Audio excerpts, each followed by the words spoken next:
gente vai entrar agora? Vai entrar agora na cronologia das línguas, para que você possa entender todas as línguas, tudo aquilo que foi falado na nossa Bíblia. Então vamos lá. Quando a gente fala de Antigo Testamento, a gente também está falando do desenvolvimento da língua. A língua não começou já estabelecida. Então ela teve todo um processo. E onde começou esse processo? Começou a partir dos patriarcas e Moisés.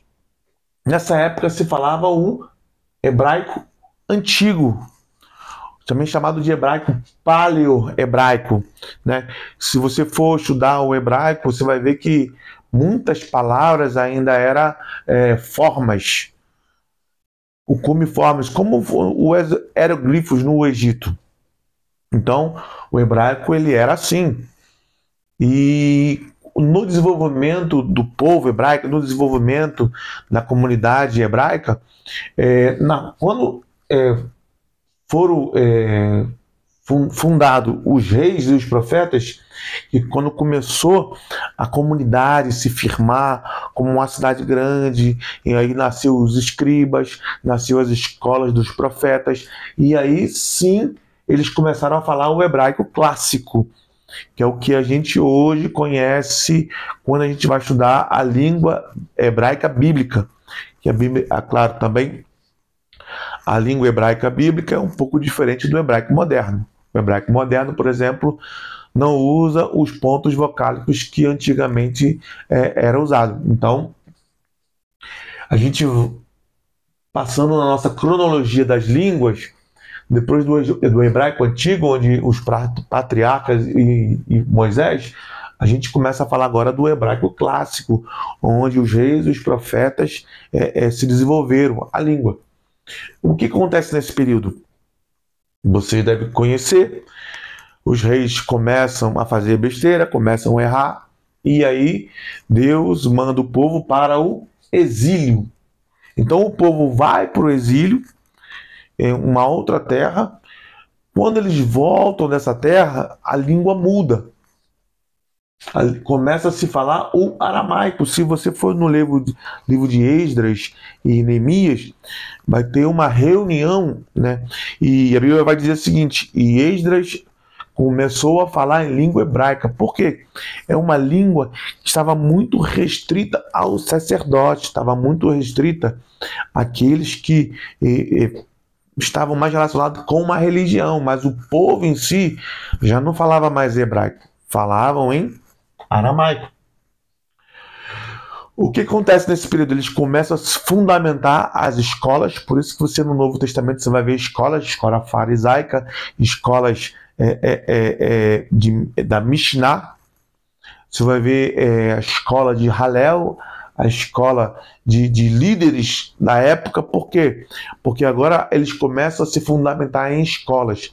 Isso se chama o hebraico mishnaico, que é com base na Mishnah, que é um outro estudo da cultura judaica. E o que acontece nesse período? Nesse período agora a gente vai lá no texto de Daniel. Daniel vai falar das estátuas e vai falar dos domínios, os domínios que vão acontecer naquele período. Como você sabe, todo o povo foi levado cativo para a Babilônia. Ou seja, o povo que já tinha sua língua formada, que já tinha suas escolas formadas, agora ele é levado todo para a Babilônia. Então, qual é a língua da Babilônia? A língua da Babilônia é o aramaico. Assim também a mesma língua dos medo-persa, aramaico. Só que qual que é diferente? Quando a gente fala de Babilônia e dos medos persas, a gente está falando de um povo que leva cativos. Ou seja, ele pega todo aquele povo daquela região e leva para a sua região. Então o povo começa a viver a língua, os costumes. Você vai ver no livro de Daniel, por exemplo, fala que não queria se contaminar com as iguarias do rei. Ou seja, Daniel se mantinha separado desse período. Tá ligado? Às vezes eu acho que não tá ligado o microfone. Então, isso. Só que o que acontece? Na Grécia acontece diferente. Alexandre não faz cativo. que Alexandre faz? Ele entende, para que ele possa dominar o mundo, ser conhecido depois da sua morte, ele precisava colocar a língua, os costumes dentro do povo. E é justamente isso que Alexandre o Grande faz. Quando ele domina o mundo da região, né, ele está dominando e ele agora, o que ele faz? Ele divide o território em 4 lugares. E depois da sua morte, o que ele faz? Ele pega esse território todo e divide para os seus 4 generais. E esses generais continuam fazendo a mesma coisa, levando a influência grega, a literatura grega, levando a língua grega.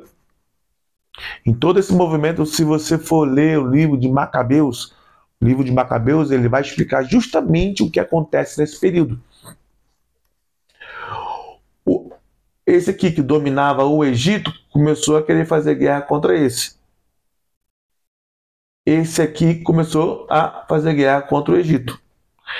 E esse general aqui, que eram os 4 generais de Alexandre Grande, o que ele queria? Ele queria que o povo judeu fizesse guerra junto com ele.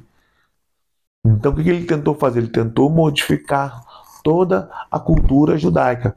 Se você for ver no livro de Daniel, ele vai falar do sacrifício impuro no templo. Isso vai acontecer nesse período de Antíoco Epifânio.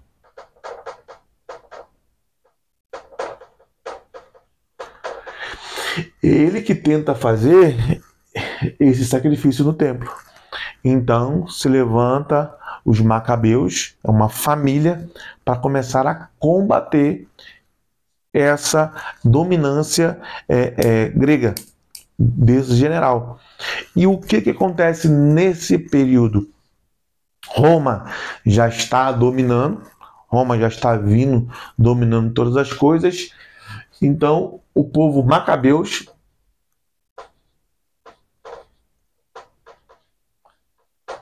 esse livro Macabeus tem na Bíblia Católica.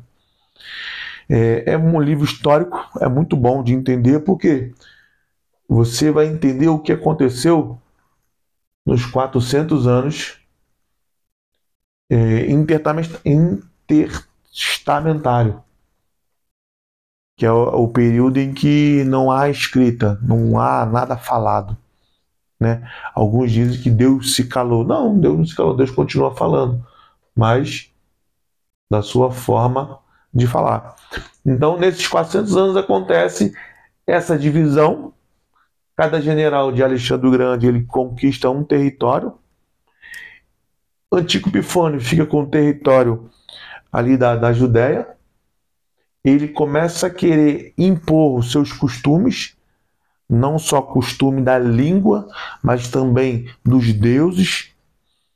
E Macabeus, que é uma família, começa a guerrear contra ele.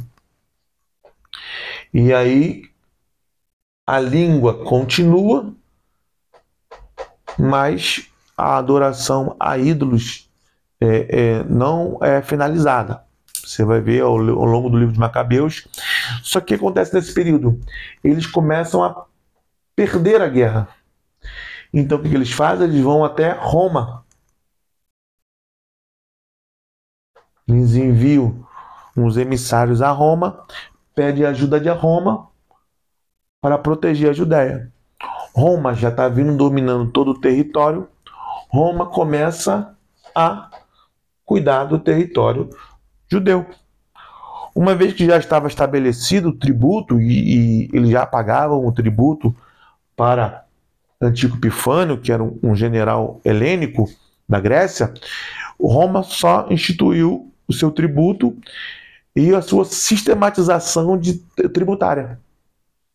Foi justamente isso que aconteceu. Agora a gente chega justamente no nosso período do Novo Testamento, em que já está formado todo um sistema de Roma, já tem